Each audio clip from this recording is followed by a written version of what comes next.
So, remember back in 2020 when a bunch of very serious people signed a letter in Harper's Magazine complaining that people were too mean to them online? Yes, when the greatest threat to free speech was people tweeting at columnists. So, who are we canceling today? We are canceling the Harper's Letter crew. The original cancel culture is worse than fascism caucus. And 5 years later, their little free speech club looks more like a roadmap for liberal elites to descend us into fascism. Good times. Hey everyone, I'm Caitlin Burns. And I'm Christine Grimaldi. And you're listening to Cancel Me Daddy, the show where we take a closer look at all the panic around cancel culture. With thoughtful analysis. And verbal shitposting. Oh, Christine, it's good to be back. Happy New Year. Happy New Year, friend. New Year, same old shit show. Truly. I actually have a new camera, so excited about this. But enough of all of that. I just wanted to say, before we dive into this too far, we are so excited about Cancel Me Daddy in 2026. Mm-hmm. We have hired a long-form editor for us and somebody to help us with short-form videos. This is a big step for us. So if you've liked the show so far, it's about to get even better for you. But we do need your help. Subscribe to our Patreon.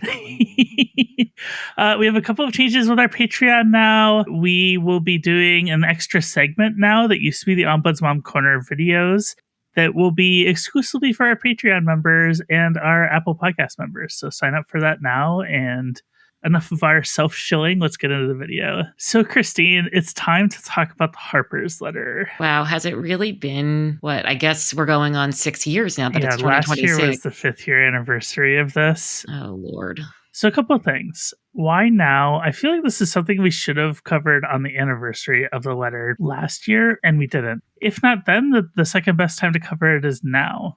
Because I feel like the political environment that we're in right now is way different than what we had then. And I think this letter contributed to where we are now. Yeah, I mean, back then, cops were brutalizing protesters. Trump was literally trying to steal an election. And trans people, Black people, Palestinians, immigrants were actually getting silenced in material ways. And all of that has gotten worse since the re-election of Trump. Yeah. So we're asking now, 6 years later, who did the Harper's letter actually protect? And what did it miss? And how did cancel culture become the favorite buzzword of people with giant platforms and book deals? Oh, we've got a guest joining us to sort through the fallout. Someone who's been tracking how this free speech crisis narrative has reshaped media and politics since 2020. Yes, it is our good friend, Parker Molloy, who, as of this recording, is taking a little break from Blue Sky. And I just wanted to know, we asked her to come on for this episode before Christmas. So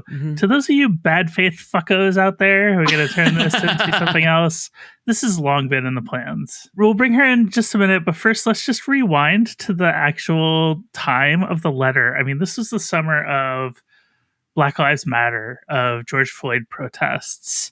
You had James Bennett getting run out of the New York Times for publishing that heinous Tom Cotton piece. Which he allegedly never even read. Which he never read, which is like an editor's basic job is to read shit. Calling for the military to get sent in to put down Black Lives Matter protests. This is really the ascendancy of, I think, the trans rights movement as well, and the sort of backlash to that. And these are both themes that I think that you'll see have been baked into this letter, and who signed it and for what reasons, and who has been run out of media now, and who from signing that letter is still like prominent as ever.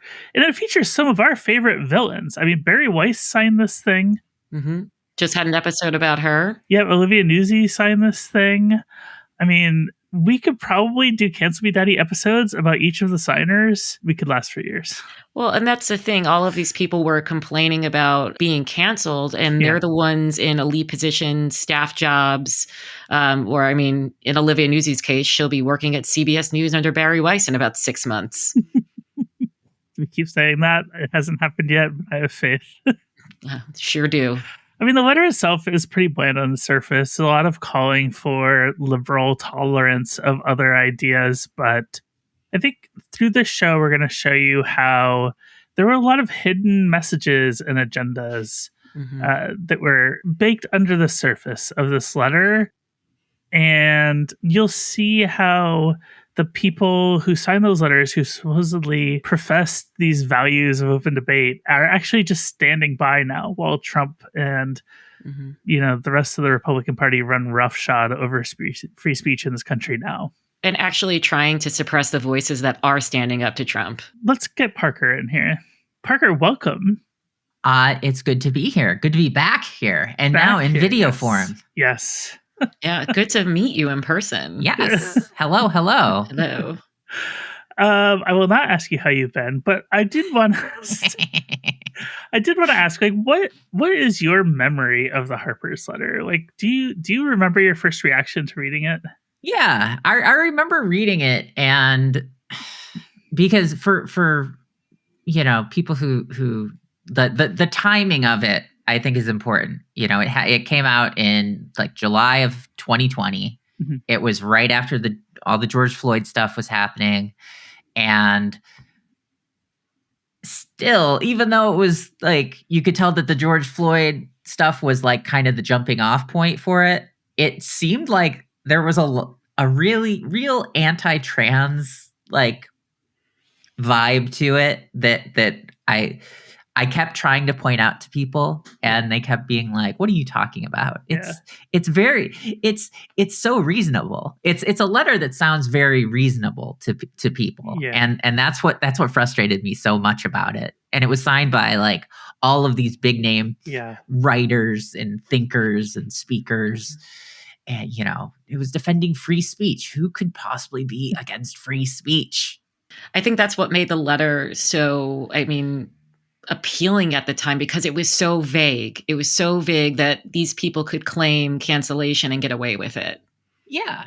Well, absolutely. And it's one of those things where, like, in the letter, it was set up to where if you disagreed with the premise of the letter, people would kind of look at you like you'd lost your mind. They'd be like, how can you disagree with this? We just need to have more open discussions. We can't stifle views. And I would come away sounding like a conspiracy theorist when I'd be like, this is also, they can say anti-trans stuff without being criticized. Mm-hmm.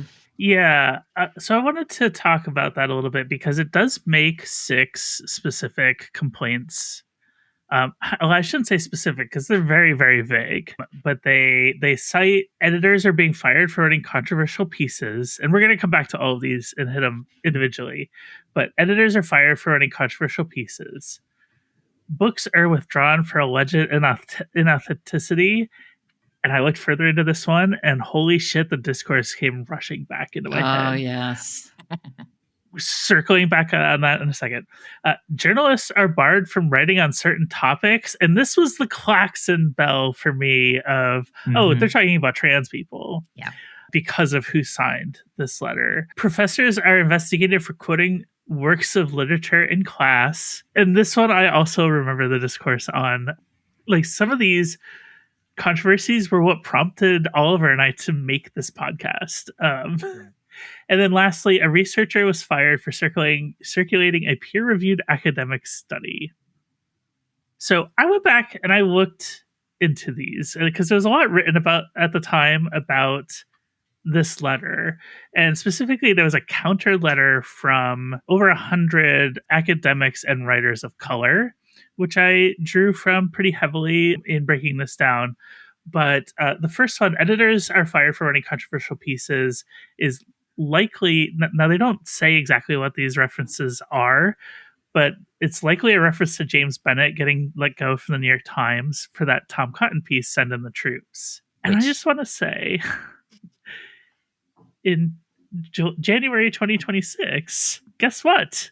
The troops have been sent in. Mm-hmm. And how is that working out? Well, just this morning, as of the time of this recording, an ICE agent shot a person in Minneapolis. Yeah. So it's not working out great. No.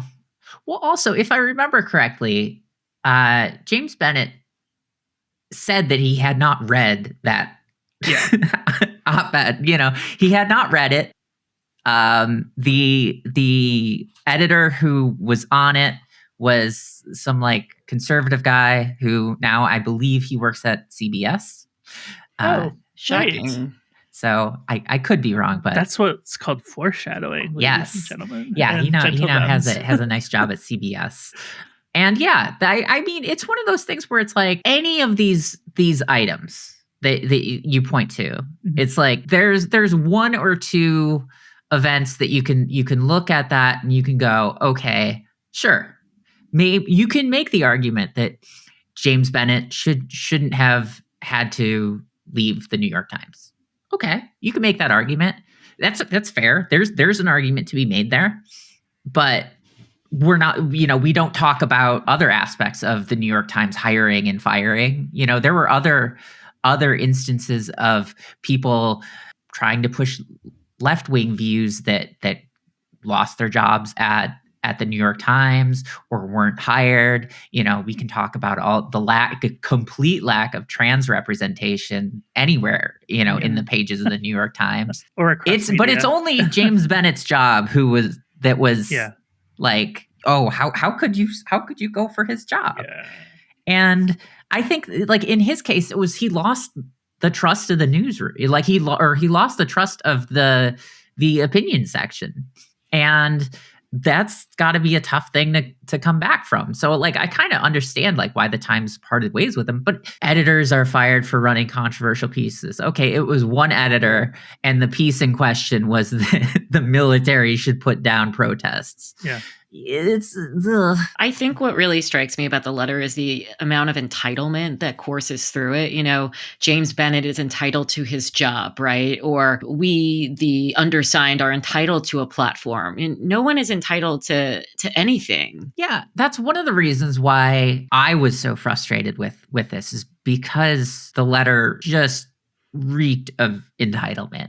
Mm-hmm. And as someone who, for years, especially when we're talking about 2020, that was when I was still in this mindset of I want to be an opinion writer at the Washington Post or the New York Times. Like that is my dream. We've all had that dream, Parker. That is what I want. And I would pitch stories to the New York Times. I would pitch opinion pieces. And they ran a total of 2 out of something like 30 that I pitched, and the 2 that they did run are not my favorites. Yeah. But it's one of those things where I think we all understand that no one has a right to a platform, but for people who work at these newspapers and have had jobs for sometimes decades. They think that's my job. How dare anyone question whether I'm the one who should have it? And I look back a few years ago. I wrote something for the 20th anniversary of the Iraq invasion, and it was like a where are they now for all the pundits who were like, yeah, we need to go into Iraq and we need to do this and that. Like they were all doing fine. Most of them kept their jobs. Thomas Friedman, he was one of the guys who in the New York Times was arguing in favor of invading Iraq, and he still has a job at the New York Times after doing that. There's no amount of being wrong that people can be to lose their job. And even though this narrative out there was that like, oh, people are walking on eggshells and they're afraid to express their opinions. Yeah. It's remarkably difficult for anyone who's gotten in with the powerful people in media to lose their job. Remember that Bari Weiss was clearly trying to get fired by the New York Times, and they just wouldn't do it to the point where she had to quit and then write a resignation letter that was just like, here's why I was forced out. It's like that. By the way, we found out, we did an episode recently about Bari Weiss, and we found out that letter is no longer online. Oh, okay. Fun. It is offline. So that's kind of odd. But speaking of Bari Weiss, she signed this letter. She did. I don't want to spend too much time on her because we literally just did an episode in, I think, November about her. We could have so many episodes about her. And I think we mentioned earlier in our intro, like we could do a whole other episode about her and not touch on anything we had previously covered. But I did want to bring up an incident in 2018. Harper's Magazine, where this was published a piece by Katie Roiphe or Rolfie, I think. I don't know exactly how to pronounce her name. That was like an anti-Me Too piece that was very controversial at the time. And I think it was the piece that was like exposed the people behind the shitty media men list. Yeah, yes. Freelancer Erin Bebop, who I'm still mutuals with on Blue Sky. I love the fact that she puts a Buffalo Bills helmet on her avatar every Sunday when the Bills play. Erin made this tweet at the time, like using the F word. I don't remember exactly what it said because her account has been deleted off of Twitter, or that tweet has been deleted. I couldn't find it again. Bari Weiss complains about this and tags all of the places that Erin had freelanced for, trying to get Erin fired. This is 2 years before Bari Weiss signs on to this letter saying people shouldn't be fired for this stuff. And then also related to that piece, by the way, Harper's fired executive editor James Marcus because he disagreed with publishing that piece. He disagreed with Harper's publisher about whether they should publish it in the first place. And Marcus got fired over it. So here you have an open letter saying editors shouldn't be fired over editorial decisions. Yeah. Published in a place that fired an editor over an editorial position that went the other way. Yep. Mm-hmm. Yeah. Here's the one of the things about that letter that I keep kind of coming back to is that it wasn't just the content of the letter, which was so vague that, you could read that and be like, yeah, free speech, good. Sign it. It was looking at the list of people who signed it, like who were they reaching out to try to get, their names on this, and I'm looking through the list now and it's just like Damon Linker, Yasha Monk, Olivia Nuzzi, Steven Pinker, Katha Pollitt, David Frum, like all of these, Michelle Goldberg, Jonathan Haidt, Shadi Hamid, Katie Herzog.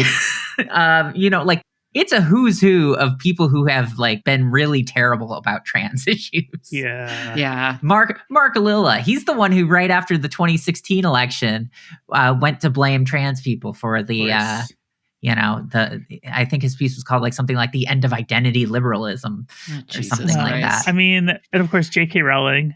Oh, of course, you can't. Yeah, that was another one. It's like, okay, she doesn't even fit here. Yeah, she's not even like a reporter, academic, or columnist. Her only interest in this was clearly about the trans stuff. Mm-hmm. Like other people who shall not be named. I mean, Matt Iglesias. I worked with him at Vox at the time this letter came out. I was the other trans woman at Vox. Because Emily St. James was there, and there was that controversy too. Do you remember this? Yeah, she wrote like a piece about why she was kind of uncomfortable with the fact that Matt Iglesias, who was he her boss at that time, or was he was just a writer. Okay, he was like a writer at large or an editor at large. He was on the politics team, and I only know that because I was also on the politics team at the time. But I have Emily's letter here, and we're going to put this up on the screen also for people who are watching. Like her letter was really, I thought it was kind of reasonable. Actually, it was reasonable. It's like, I think it's fair to be uncomfortable with the fact that someone you work with has signed on to a letter that essentially argues that like we need to be worse to people like you. Yeah. I'm just going to read a quick excerpt from this. But the letter, signed as it is by several prominent anti-trans voices and containing as many dog whistles towards anti-trans positions as it does, ideally would not have been signed by anybody at Vox, much less one of the most prominent people at our publication. Again, Matt's opinions and experiences are his own, and he can do what he wants with his free time. But his signature being on the letter makes me feel less safe at Vox and believe slightly less in its stated goals of building a more diverse and more thoughtful workplace. Mm-hmm. On a more practical level, the presence of Matt's tweets and his signature to a letter like this do make my job slightly more difficult, as would-be readers and sources too often equate my position with his. After all, he remains one of our most prominent staffers. This is, to be clear, a minor problem. I can always find other folks to talk to. I don't want Matt to be reprimanded or fired or even asked to submit an apology. Doing any of the above would only solidify in his own mind the idea that he's being martyred for his beliefs. That's way more even keel than I would have been capable of. Yeah. Well, and the amazing thing about this is, so she writes that letter, and then she gets torn to shreds online, but people are like, how dare you express an opinion? And that kind of gets to the hypocrisy of the people who write these letters. It's not about ensuring that we can have open debate and that we can loudly disagree with each other. Mm-hmm. No, they like the media class that supports that type of letter, the letter on open debate, it's like they really just want they want you to adopt their positions. They want you to not say anything when you disagree with their positions, and they want their positions to be reality. But really, if someone was truly like, yeah, we should be able to have open debate, then Emily's letter in response to it should have been just taken as like, okay, this is a different perspective. This is another point of view. Yeah. And it is, as she says, she didn't want an apology. She didn't want anything like that. She just kind of explained what was going through her head. And I think she provided a really interesting perspective, of what it's like being someone who's part of a marginalized group. And that group was clearly being referenced in this letter, and having the most famous person who you work with being on it. It's like that's valuable stuff to have in mind. And she got absolutely torn to shreds over it. That in itself is reason why the whole letter is hypocritical. Including by people who signed the letter, by the way, eviscerating her. And I want to say this, a couple of things. Because I worked at Vox at the time, Iglesias did send an apology. He sent one to me. I didn't ask for one. I didn't complain about his signature on it. I was like, this letter sucks, but what can I do, right? I had a different take than Emily, which is fine also. But then also people online are like, oh, the trans woman at Vox is complaining about this, and immediately thought it was me, which is also fun. But I will say this, and maybe I shouldn't, but I'm going to. I worked in the same office as Matt Iglesias. It was just before the pandemic started. He would not even make eye contact with me and say hi at the coffee stand. Interesting. Which I thought was so weird. And I was like, do I smell? Like, is it me? Does he hate me, like, secretly? And I think maybe that was the case. I don't know. But I think to this day, he considers his signing that and the reaction to it to be his cancellation, quote unquote. Yeah. I would love to be canceled like that.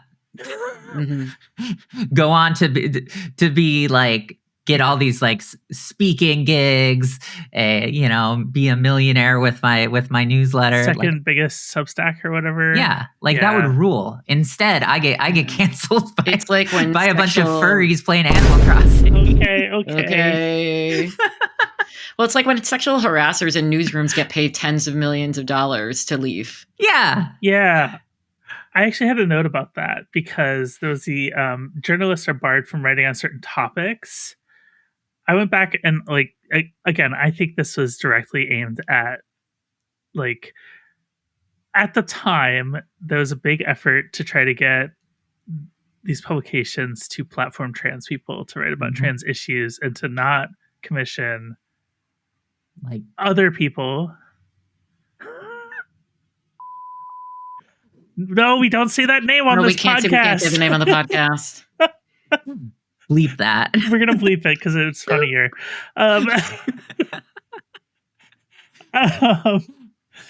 And I very clearly read that as a call to be like, let us write whatever we want. Yeah. And you have so many names on this list. I mean, you've mentioned a bunch of them. I mean, Emily Yoffe is anti-trans as far as I know. She's also like, girls don't drink so that you won't get sexually assaulted. So she is very high up my shit list. Also, none of these people said anything when Felicia Somnes was barred from writing about sexual assault and Me Too for the Washington Post. Oh yeah, there have been. If there's anything to take away from the aftermath of the Harper's letter, it's that there have been dozens, if not hundreds, of examples of all the things that they complained about.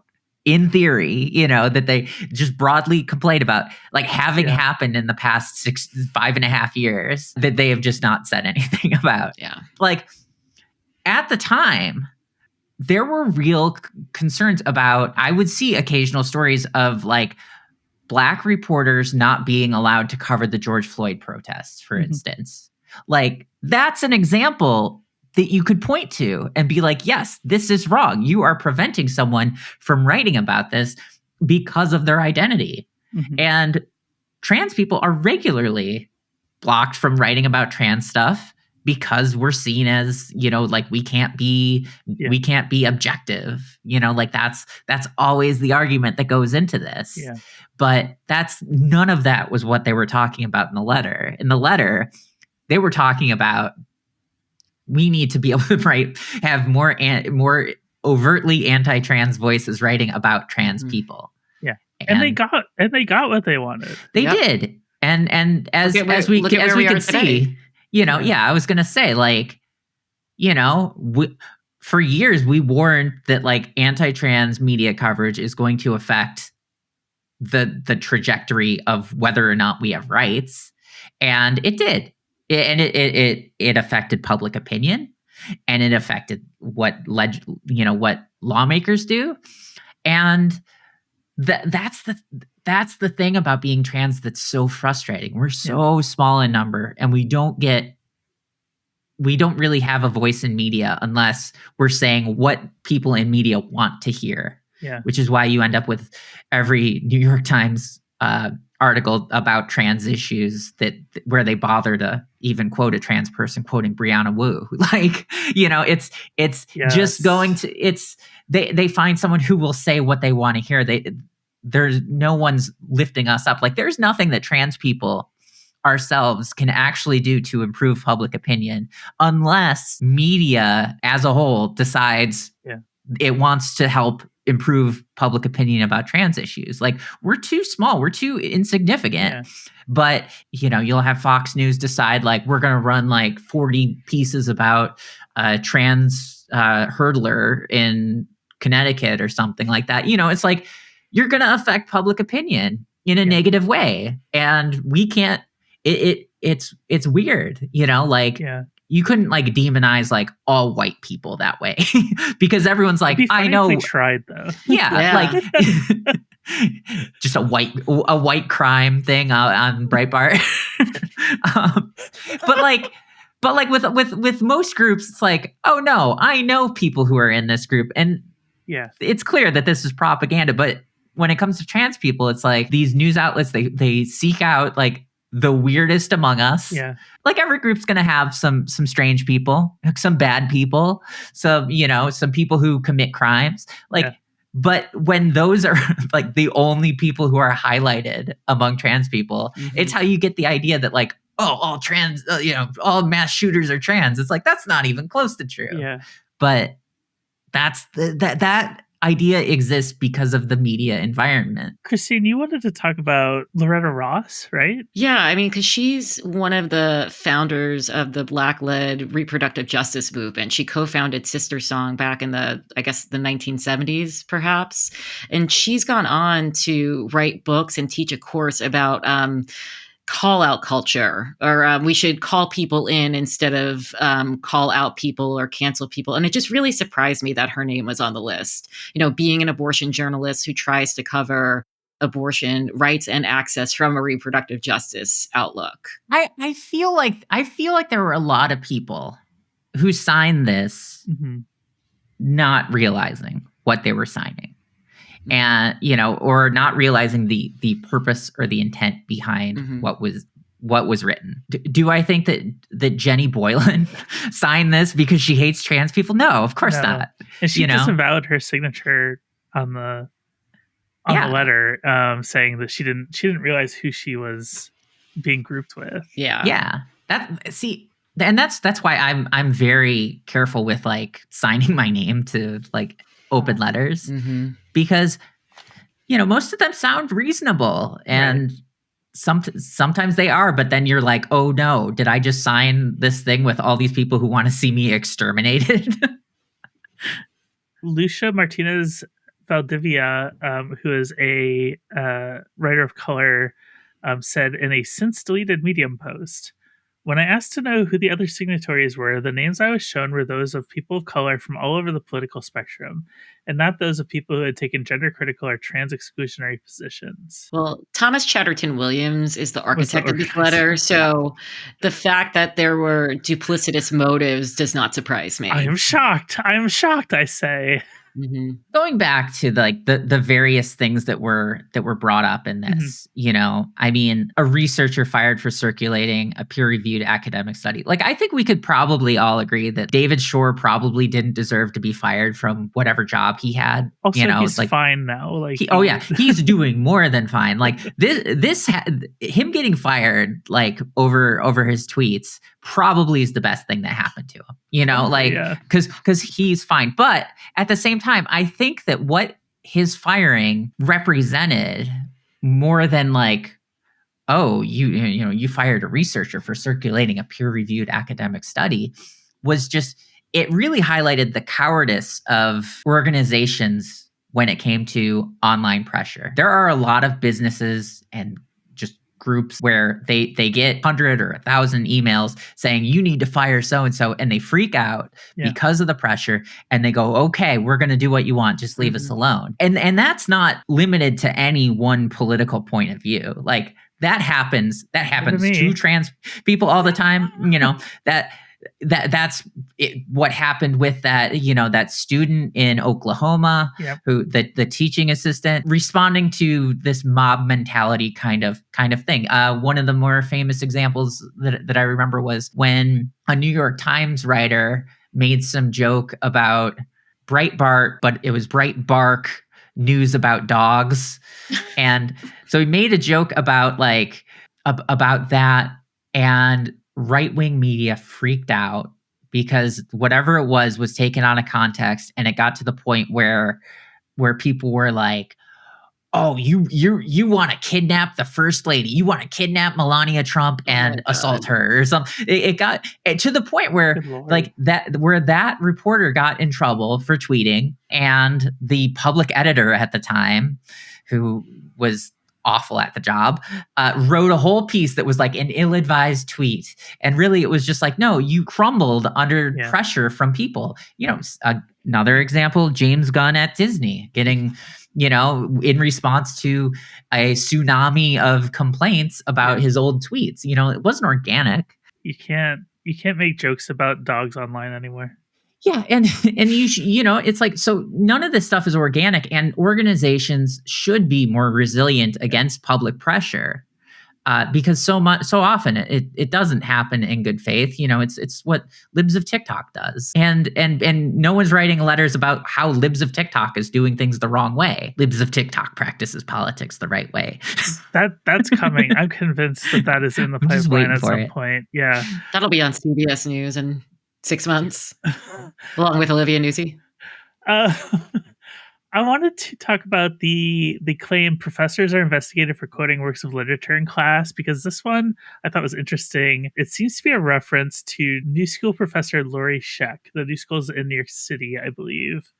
She said the N-word without censoring it while quoting something that James Baldwin had written, where James Baldwin had said the N-word, and she repeated it. And there were complaints about it. She's investigated and then restored to her teaching role. And I looked this up before we recorded. According to her Wikipedia page, she is still teaching at the New School. There were no consequences whatsoever for this. And yet this was supposed to be like this object of national panic. So many of those stories of like, this professor was treated, you know, that was kind of the intellectual dark web, like that Bari Weiss story for the New York Times about intellectual dark web was like a handful of like college professors who like did something, they got investigated for it. No, nothing was found, and that was the end of it. But the very act of investigating a complaint was seen as like an assault on their freedom. But it's like, that's what you're supposed to do if you get a complaint. You're supposed to be like, okay, I'll look into this. We'll see if there's anything there. Right. And in those cases, it was usually like, you know, like one of the teachers would be like, I'm anti Black Lives Matter or something like that. And like a student complained, and the school looks into it, and the school's like, it's fine for him to say that, actually, because college kids can be whiny. Yeah.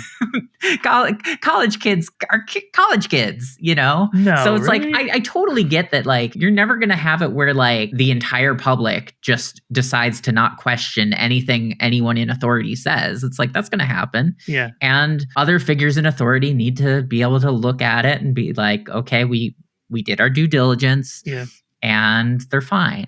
But as you do note in the show notes here, is how different this was from how that teacher's assistant in Oklahoma is being treated. Yeah. Yeah. Or the professor at Texas A&M who just won a $500,000, I think, settlement with Texas A&M after he was fired for talking about trans people in class. Oh no, I think you've got that confused with a different story. Do I? About someone who was fired for quoting Charlie Kirk. Yes, okay. That's another thing. And then there was a separate incident at a different Texas school, or maybe it was the same Texas school, where a professor got fired for mentioning trans people. You also, in this time, have had like the Columbia pro-Palestine protests. Mm-hmm. You had Mahmoud Khalil getting arrested, essentially for speech, and none of these fuckers said a thing. Nope. Starting to think this wasn't really about free speech.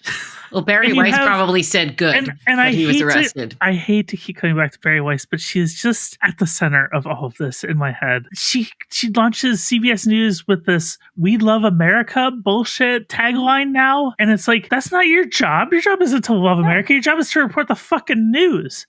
It is kind of funny though that they put out the like, we're pro-America and we're not apologizing for it, and then the very next day the U.S. commits a war crime. And then they have to go on and do the CBS Evening News and pretend to objectively cover this. And they call Marco Rubio like a real Florida man. Yeah, which, during CBS News last night, the host said, "Marco Rubio, we salute you." Oh my God.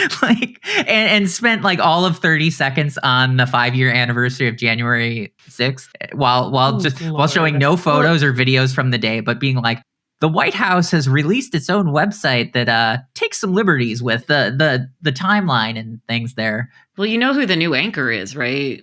It's the guy who got into it with Ta-Nehisi Coates. Yeah. Who called Ta-Nehisi Coates basically called him a terrorist. I remember that. Yeah. That's the anchor. That's the guy? Yep. Yeah. And CBS News at the time, like, criticized him for that. First off, that was an insane thing to do during the morning show. Yeah. That is not what morning shows are. Morning shows are not your hard-hitting news. People come on to promote their books and their TV shows and to do recipes in studio. Like, that's the kind of stuff you expect on a morning show. But he's just like, so your work is the kind of stuff that might be in a terrorist backpack, in a suicide bomber's backpack, which also, I don't know that suicide bombers are carrying a bunch of extra stuff with them. Like, they don't need the books where they're going. I mean, do books make for like good shrapnel? I don't think so. Guess. I mean, Bari Weiss is over there at CBS News collecting media races like Infinity Stones. Like, but yeah, I feel like his interaction with Ta-Nehisi Coates was definitely didn't realize it was the same helped guy. him out. Yeah. Jesus Christ. We haven't even gotten into the fact that multiple of these signers have been associated with Jeffrey Epstein. That's true, including Noam Chomsky. Yeah, Noam Chomsky. Selfie with Epstein. Isn't there a connection with Malcolm Gladwell? Yeah, Malcolm Gladwell. Yeah. What's his name? Steven Pinker. Yeah, he's another one.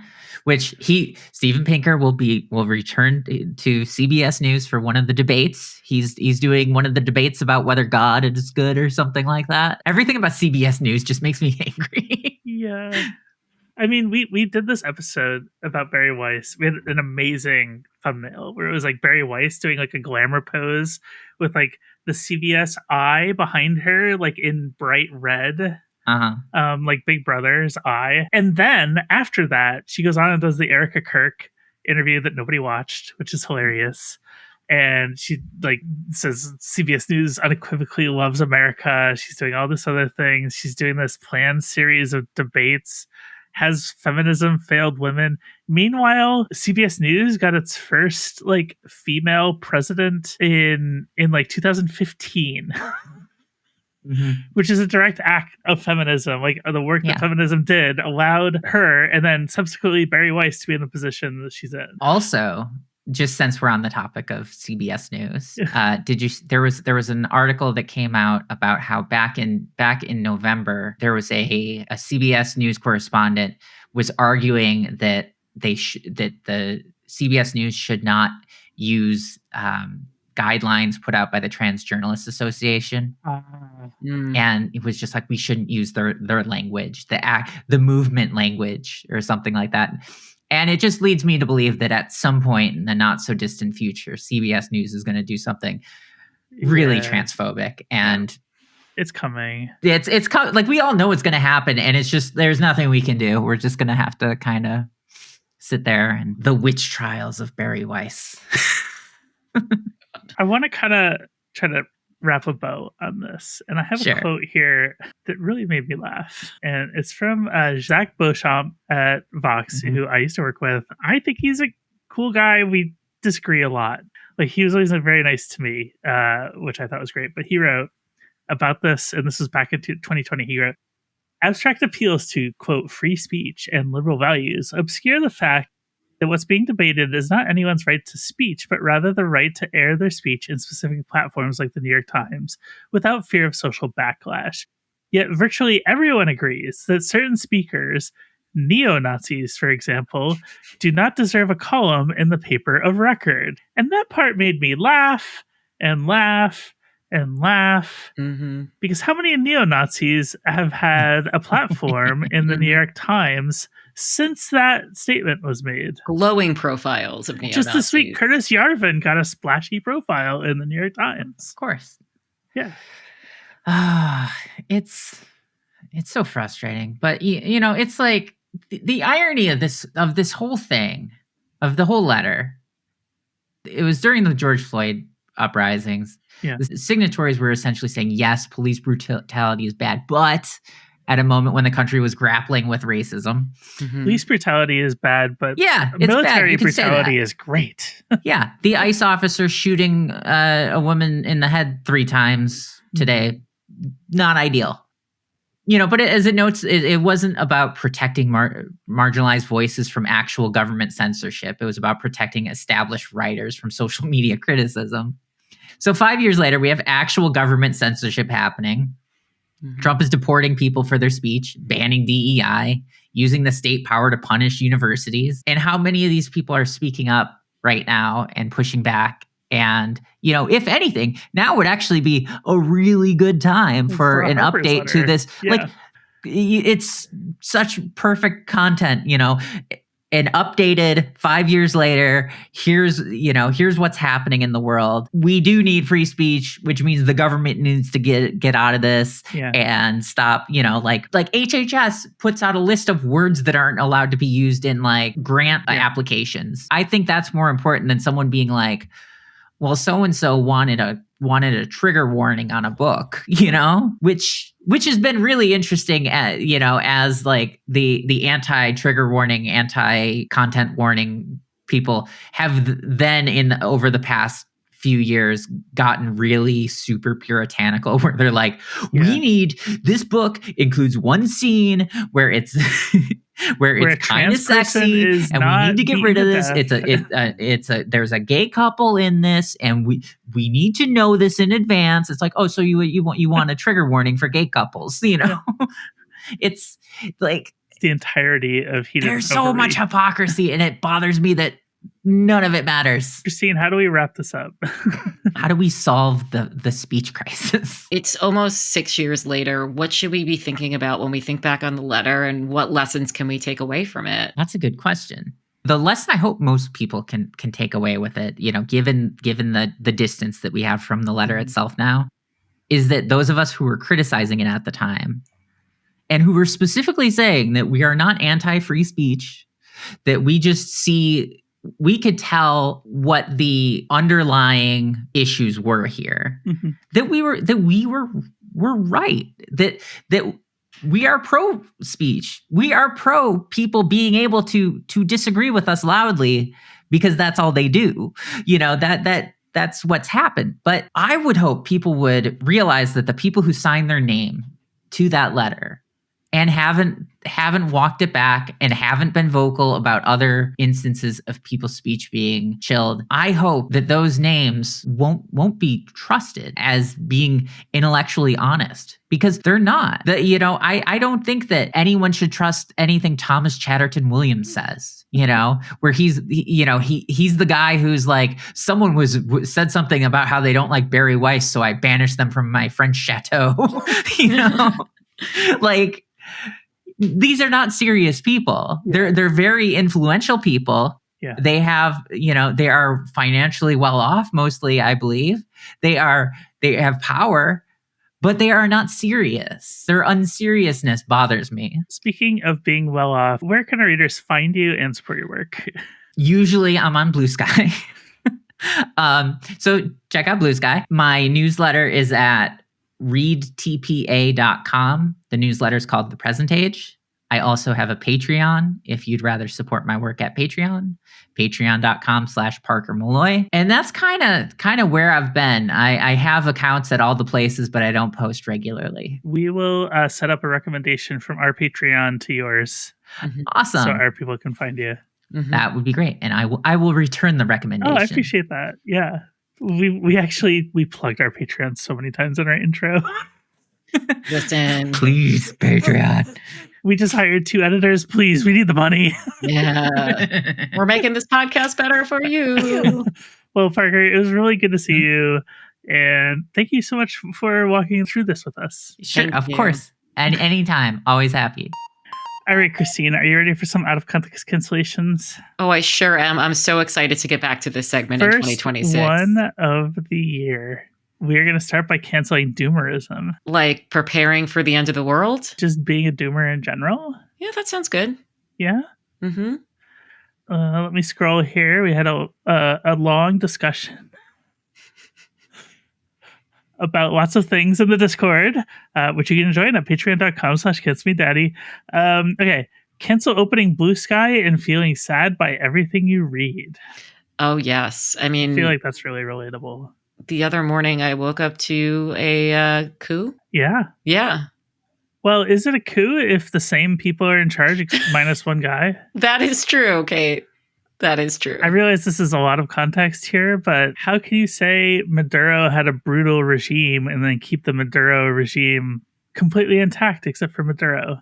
Well, he has a way. Anyway. Trump. That's enough context. Mm-hmm. Next, we want to cancel war. Yeah. Yes, please.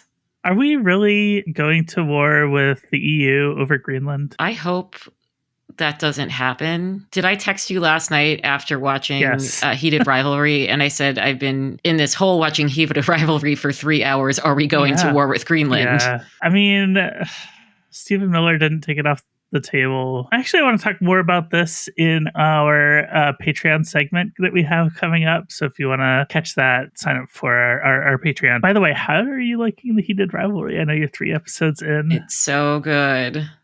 It's so good. I made a little YouTube short / TikTok on the Cancel Me Daddy account because I'm so obsessed with this show, and this is what I was doing over the holidays. That's awesome. Somebody wants to cancel the Patreon app for making it difficult to manage your subscriptions, and then somebody else said cancel Patreon altogether, and I disagree. Yeah, Patreon is the best way to support us and this show. Oh, we should tell the listeners that we have set a Patreon goal for this year. We sure have. Right now, we have 201 Patreon subscribers. By the end of the year, we want to get to 500. And we think we can do that. I think so, too. If you like the show, please support us. Our expenses went way up if you're wondering why we're asking so much. Mm-hmm. In an effort to make this show even better. Exactly. Cancel free speech advocates who support talking shit, but not talking shit. That sounds about right. I mean, if I have to provide some context, it's Bari Weiss talking shit, but not talking shit about the administration. Well, So there's some context here. It's talking shit, parentheses, derogatory. And then the second talking shit is parentheses, queer, sexy, affectionate. Ooh, okay. I like that. That's the good talking shit. And I wanted to say, we are, for the first time, opening up out of context cancellations to the general public. So if you have your own thing that you want us to cancel for you, because, we're Cancel Me Daddy, we have that power, go ahead and leave it in the YouTube comments, and we will choose the best ones out of the group. Also, obviously, on our Discord, you can still leave it. And now, introducing for the first time, we have memo.fm/Cancel Me Daddy. You can leave us a voice memo with a request to cancel something. And speaking of, we have one today. Cancel me, Daddy, for I have sinned. Cancel existential doom crises. Yes. Oh, God, please. That's why I couldn't go to bed last night. Yeah, it's real bad. Mm-hmm. So that has been Out of Context Cancellations for today. We are going to take it over to the Patreon segment now, so we'll see you all over there. Mm-hmm. Is this Yeah. This is in the free speech, or the free press, excuse me, which is, as you all know, Bari Weiss's publication. Matt Taibbi, to protect free speech, I'm suing the man who defamed me. Just the headline alone. And interestingly enough, he is suing Owen Higgins and the Hachette book group. Now, Owen is a former guest of this podcast. Mm-hmm. He was on years ago. Funnily enough, I went to high school with his sister. but good guy, good journalist. What is Taibbi claiming Owen did? So the name of his book is Owned: How Tech Billionaires on the Right Bought the Loudest Voices on the Left. Sure did. The cover depicts a hand with marionette strings, suggesting that the main subjects of the book, fellow reporter Glenn Greenwald and himself, are puppets controlled by big tech overlords such as Elon Musk, Peter Thiel, and David Sachs. Like that. Higgins' case, he says, against me concerns my involvement with the Twitter files, a trove of the social media website's internal communications that Musk sent to reporters, including Taibbi, after he acquired the company in 2022. And so those reveal the extent of the relationship that they have. Yes. So Higgins said that Taibbi sold out, literally, by working on the Twitter files. I don't think that's exactly what was said, but he claims that I fully dispensed with any pretense of challenging power, and after having cashed in with his benefactor, Elon Musk. Mm-hmm. He says he's never taken money from Musk or any other tech billionaire on the right, as Higgins implies. Well, if he got paid by the free press to write this story, then he took money from tech billionaires, because tech billionaires fund the free press. Sure did. I feel like it's one of those, I don't know, it's like Russian nesting dolls of corruption.